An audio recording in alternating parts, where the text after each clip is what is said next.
Armenia's election tomorrow will not just be fateful for 3 million Armenians, but for President Trump, Russia, and Iran.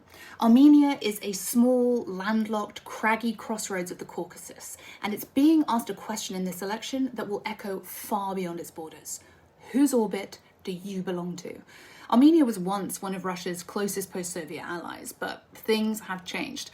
Recently, Putin warned the pro-Western Armenian Prime Minister, Nikol Pashinyan, that he could face a Ukrainian scenario if Armenia kept drifting towards the West. Former Russian President Dmitry Medvedev made this strange veiled analogy between Pashinyan and the fate of Trotsky, who was assassinated with an ice axe. Russia is interfering in this election through economic pressure and disinformation campaigns, but sometimes that kind of interference can backfire and harden the pro-Western sentiment that it's trying to crush. President Trump, meanwhile, buried something geopolitically explosive inside last August's peace framework between Armenia and Azerbaijan.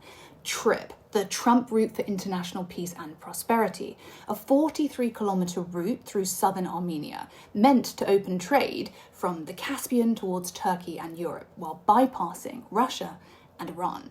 And it would give America a foothold in a region rich in critical minerals like copper, molybdenum, and rare earths.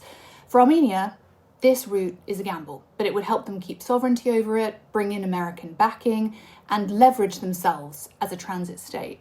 For Moscow, this route, this corridor, would be a loss of influence and a strategic vulnerability. For Iran, it's a threat on its northern border. Armenia is one of its few useful doors to the north. TRIP would not close that door, but it would build an American-backed route beside it, linking Iran's rivals and making Iran easier to bypass. And all of that is before you even get to Azerbaijan, Armenia's oil-rich, better-armed neighbour and recent enemy, and how this election would impact a peace deal between them.